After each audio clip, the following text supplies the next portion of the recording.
Hoy en día estamos en un escenario donde se nos invita a todos a pensar y repensar la educación y los procesos educativos. Y justamente una de las apuestas más importantes se caracteriza, por un lado, por fomentar el trabajo en equipos a través de metodologías, sobre todo constructivistas, que buscan la resolución de problemas, la definición de proyectos, el estudio y análisis de casos, la creación de contenidos.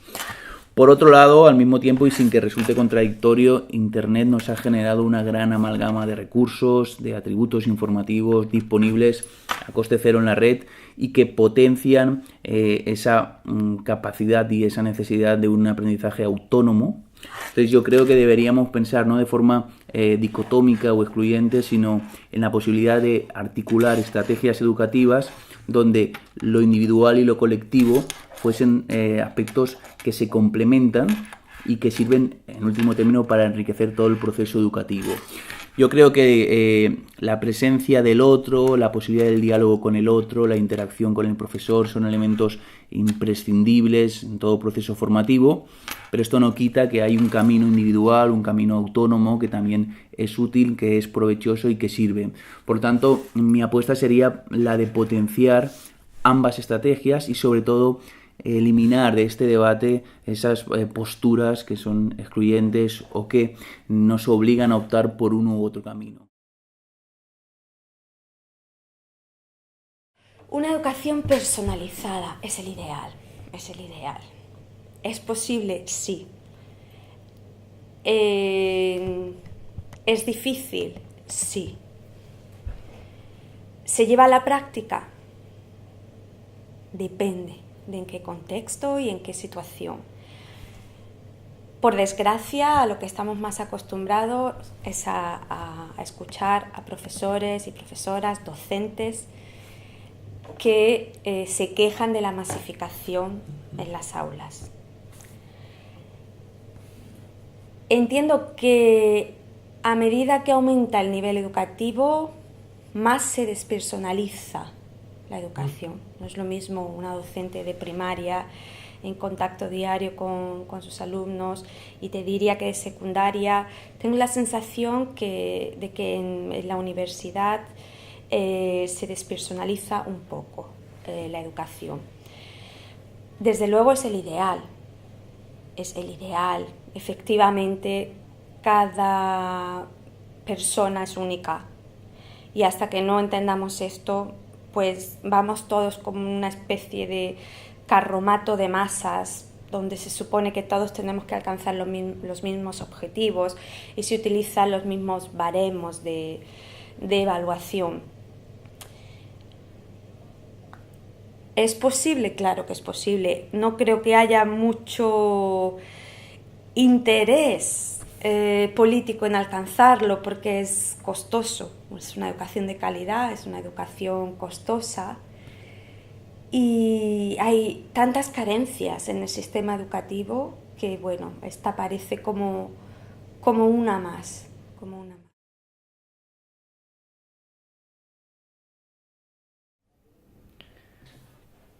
Bien, yo creo que la educación personalizada permite jugar muchísimo con la relación uno a uno con el que está aprendiendo algo.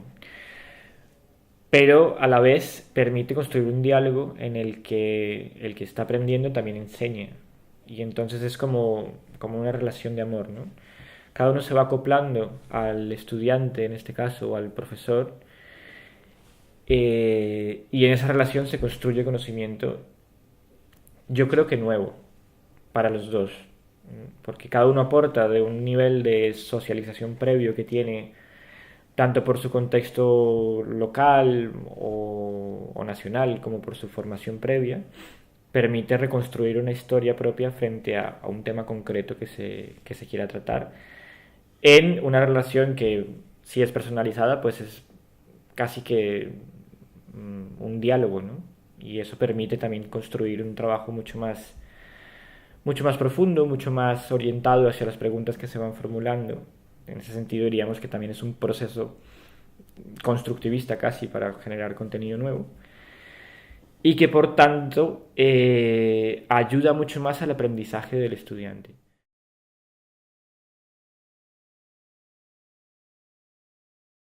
Yo creo que no se puede educar solo individualmente, que el proceso de individuación es importante, pero es más importante cómo el individuo se incluye en la sociedad, porque en el fondo educar no es un acto como el autoaprendizaje individual, ¿no? Sino que es el fruto de un diálogo entre pues una madre, un padre, un profesor y un joven, un individuo o un adulto, ¿no? Entonces, en ese diálogo la sociedad está siempre presente. En todo acto educativo hay una transmisión de valores sociales, hay un patrimonio común compartido, hay una base de aspiraciones, de emociones, y esa base no se puede negar. Entonces, me parece que una síntesis buena la da John Dewey, el filósofo y pedagogo norteamericano, definiendo la escuela, ¿no? La escuela es el lugar, entre paréntesis, pero abierto a la sociedad, entre paréntesis quiero decir es donde se reducen ciertos problemas sociales, pero que están los problemas sociales, es una microsociedad, la escuela, como la familia, de alguna forma también es una microsociedad incipiente, y personalizar la educación tiene que ser congeniar los valores sociales, la responsabilidad de adquirir un rol social, de comprometerte con la comunidad que te rodea, y al mismo tiempo capacidad de asumir la palabra del entorno, ¿no? O sea, lo que el entorno te propone, lo que tú quieres ser y a lo que quieres aspirar. En este momento, que es un momento muy neoliberal, muy de capitalismo salvaje individualista, ¿no? Parece que la personalización sea el todo, ¿no? Todo tiene que estar como los trajes a medida, encajado perfectamente en la persona. A mí me parece una exageración. Yo creo que justamente aprender y educarse y conformarse con un rol social es también saber renunciar a ciertas aspiraciones individuales, también mediar, negociar, ¿no? Es un acto de diálogo. Si ese acto de diálogo no existe, estamos engordando el narcisismo individual, personal, ¿no? Si solamente es que la sociedad aplasta al individuo, pues estamos en una sociedad de corte comunitarista, estatalista o como quieras llamarle, sin libertad individual, ¿no? Yo creo que la síntesis es saber que siempre que nos educamos con otro y para otro, de alguna forma.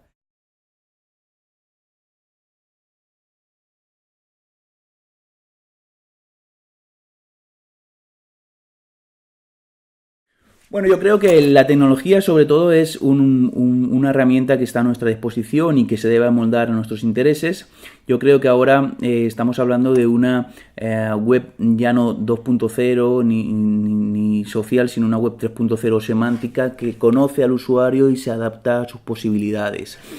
Nosotros hemos visto como muchas veces las plataformas intentan ofrecernos contenidos ad hoc que creen que son los que satisfacen a nuestras necesidades. Pensemos este modelo llevándolo al escenario educativo y podríamos imaginar un campus virtual que se personalizara en función de las necesidades, el ritmo, las inquietudes de cada uno de los estudiantes. Entonces, otra vez encontramos un juego a dos velocidades, una postura o una apuesta grupal, que es el currículum, la dinámica, la metodología que el profesor diseña para toda la clase, pero al mismo tiempo una herramienta que tiene la capacidad de conocer a cada alumno, su grado de evolución, sus flaquezas o debilidades en algunos temas y que le sugiere ejercicios, actividades, recursos o le manda inputs motivadores para que refuerce aquellos aspectos donde tiene más debilidades o más lagunas. Creo que es importante, por lo tanto, pensar en una tecnología que se amolda a las necesidades del grupo y del individuo, del grupo diseñando caminos para que toda la clase pueda formarse o trabajar sobre un mismo tema, y luego también esa capacidad de un trabajo más individual, autónomo y sobre todo personalizado que viene gracias a esa web semántica que conoce cuál es nuestro rendimiento y que nos va proponiendo cosas muy adaptadas a nuestro perfil. Esto se está haciendo ahora gracias a una minería de datos que permite a los CMS conocer quiénes somos, qué hacemos, cuántas veces entramos, qué visitamos, qué ejercicios hemos hecho bien, dónde tenemos que reforzar conocimientos, etc. Por lo tanto, creo que de nuevo la conclusión es muy similar a la de esos debates que aparecieron cuando la tecnología se convirtió en algo omnipresente en lo comunicativo y en lo educativo, y es que somos nosotros los que debemos determinar para qué, cómo y cuándo queremos utilizar las herramientas. Yo creo que tecnologías digitales, que es a lo que creo que nos referimos cuando hablamos de nuevas tecnologías, por supuesto que han revolucionado la forma de comunicarnos, la forma de acceder al conocimiento, la forma de potenciar habilidades. Entonces, solo desde ese prisma deberían ser beneficiosas.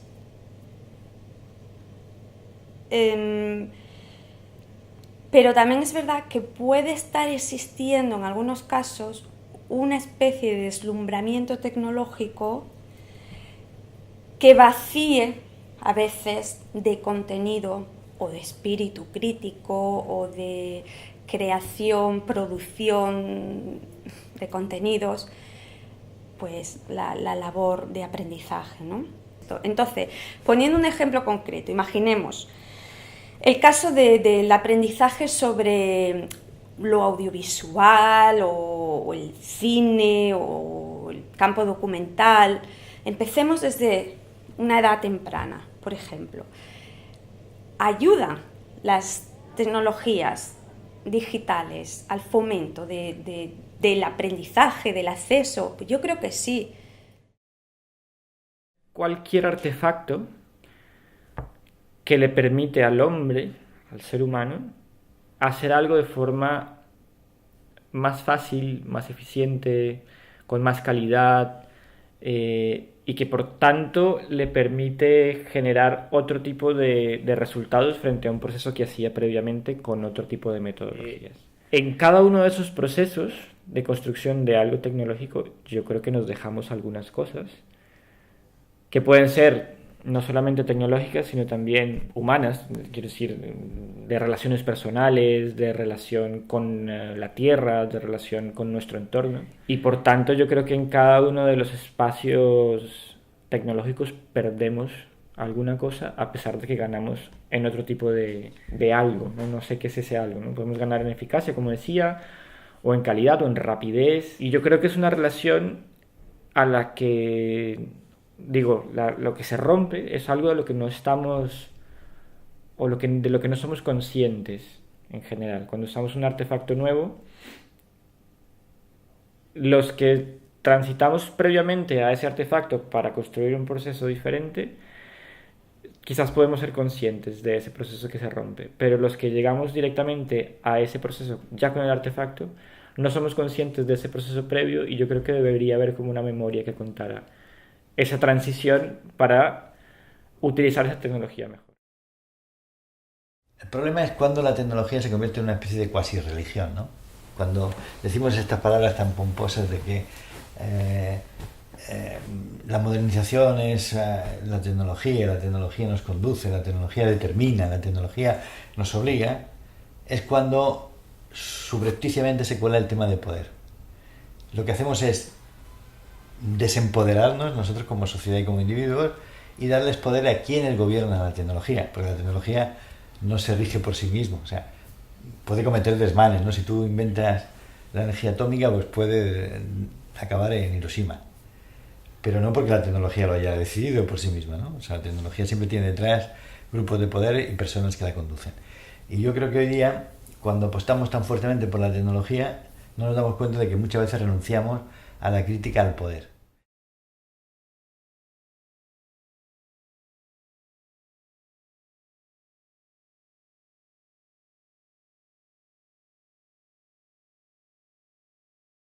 Yo creo que el proceso de escritura tiene una parte que viene pues del aprendizaje más formal, del uso de la sintaxis, de la gramática, de la ortografía. Viene también de la lectura del otro. Muchos autores ya dicen sin ningún tipo de tapujos que los alumnos de periodismo, y podríamos extenderlo a los alumnos de literatura o a aquellos que quieren dedicarse a la escritura, tienen que aprender a copiar. Y esto lo escuchas y dices, ¿cómo puede ser, no?, que alguien recomienda a un alumno que aprenda a copiar? Pues la esencia es que leyendo a los grandes maestros, a los grandes clásicos, a las referencias contemporáneas, uno asimila estructuras, enfoques, miradas que le sirven como punto de partida, y luego, y aquí está la segunda parte, hay un pozo derivado de quién soy yo, cuáles han sido mis vivencias, mis inquietudes, mis valores, mis prioridades, y sobre todo esa sensibilidad para describir atmósferas, escenarios, personajes y sobre todo anécdotas y detalles que yo creo que son decisivos en cualquier historia. Creo, por tanto, que hay una base que sí se puede adquirir a nivel de educación formal, que está vinculada al lenguaje, al uso del lenguaje, a los tropos o figuras literarias. Hay una parte que son esas referencias de autores, y luego hay una parte que viene dada por lo personal, por la idiosincrasia de cada uno, y que por suerte es lo que hace que día a día, generación en generación, sigamos contando con escritores que nos explican historias que nos enganchan y que generan atmósferas muy interesantes. Sobre todo yo creo que a escribir se aprende leyendo, y el principal maestro que puede tener alguien que quiera elaborar buenos textos pues es justamente la lectura de lo que otros han hecho con anterioridad. Ahí estaría la principal escuela para un escritor. No creo que se pueda enseñar una visión del mundo. Si lees las biografías de los cineastas es muy curioso, porque siempre surge, o sea, a menudo surge este aspecto de que entraron en el mundo del cine bien por la influencia de un profesor que les mostraba películas y se las explicaba, o porque asistieron al rodaje de una secuencia en su ciudad de forma fortuita, o por un entorno familiar favorable al mundo del cine. Hay un detonante. Si ese detonante no está ahí, por mucha escuela a lo mejor que se intentara imponer, pues a lo mejor no acabaría cuajando. Yo creo que se puede enseñar la parte técnica, se puede enseñar una metodología o un método, pero no se puede enseñar tu visión del mundo, y al fin y al cabo eso es lo que hay detrás de cualquier creación artística, ¿no? Yo creo que es imposible. Yo creo que es absolutamente imposible. Porque todos estamos formados de diferente forma. Yo uso cuadernos cuadriculados y hay gente que no lo soportaría. Hay gente que usa fichas y las fichas puede ser que yo no las soporte. Yo creo que lo importante en el proceso de construir una investigación es que a partir de los métodos científicos que están como regulados por un mundo científico que los ha validado, cada uno encuentre la mejor forma para interpretar ese método y que aporte su granito de arena también en esa interpretación del método. Pero que alguien aplique el mismo proceso metodológico, yo creo que también es una pretensión que no debería existir en ninguno de los investigadores del mundo. El hecho de replicar una metodología que ya ha hecho otra persona, yo creo que es importante porque se parte de un punto y se llega a otro, siempre y cuando el que la utiliza de nuevo pueda aprovechar lo que se ha hecho, pero reconstruya nuevas cosas. Y lo reconstruye a partir de su propia experiencia personal, de sus propios conocimientos previos, y eso es lo que enriquece ese mismo proceso de investigación. Aunque sea por cuestiones genéticas, ambientales, etcétera, ¿no? Y por la variedad de contextos, tiene derecho a su propia diversidad identitaria, ¿vale? Y luego también yo me pregunto, por tanto, la educación así para hacer iguales no vale la pena. La segunda parte es, yo creo que es una sensación que nosotros silenciamos a lo largo de nuestra vida, pero nosotros vamos cambiando de identidad. O sea, esta idea de que yo he nacido en tal lugar y soy, por tanto, según la identidad de este lugar, pues no es cierto, porque además tú has nacido en un barrio, en ese lugar hay muchos barrios diferentes, ¿no? Tú has nacido en un seno de una familia, has tenido tus propias experiencias. Esto de las identidades construidas es una especie de fantasma y que forma parte del imaginario social, pero que nos permite a nosotros economía de esfuerzos cognitivos, ¿no? Nos pensamos que somos así. Bueno, a lo largo de la vida cambiamos de identidades. Según en qué contexto nos movamos, también nosotros visualizamos parte de nosotros o no. Actuamos con un rol u otro, ¿no? Yo creo que trabajamos mucho como una especie de actuación hacia el otro, ¿no? Esto lo decía Goffman y lo sabemos desde Calderón de la Barca, ¿no? Hacemos teatro. Bueno, eso significa que nuestra identidad es como mínimo cambiante, como mínimo variable. ¿Por qué vamos a forzar una relación en la que tengamos que construir al otro como yo mismo, ¿no? Es un acto de vanidad, es un acto de narcisismo. Y uno de los problemas que me preocupa en la sociedad es el narcisismo, que es un ego devorarlo todo, insatisfecho, nihilista, derrotista, triste porque nunca alcanza la expectativa que tiene, pero como esa expectativa que tiene siempre es cada vez más grande porque es un megalómano, o sea, el sistema de consumo está propiciando un narcisismo megalómano. Y claro, así estamos todos descontentos. En la educación yo creo que debería revertirse esto, ¿no? Decir, bueno, vamos a ver, sea usted como quiera, lo primero, vamos a hablarnos y entendernos sobre el mundo en lugar de sobre cómo tienes que ser tú o cómo tienen que ser tus competencias, etcétera. Que yo creo que hay un excesivo énfasis en este tipo de cosas, ¿no? Hay un excesivo sentido tiránico de la vida, o sea, usted tiene que salir de este colegio, como yo le he dicho, tiene que cumplir los retos que han marcado en el currículum. Hombre, deja usted un poquito de libertad, ¿no? A ver si ni el mundo es tan cierto como usted lo piensa, ni nuestras identidades son tan seguras que vayamos a conseguir lo que usted quiere, ¿no?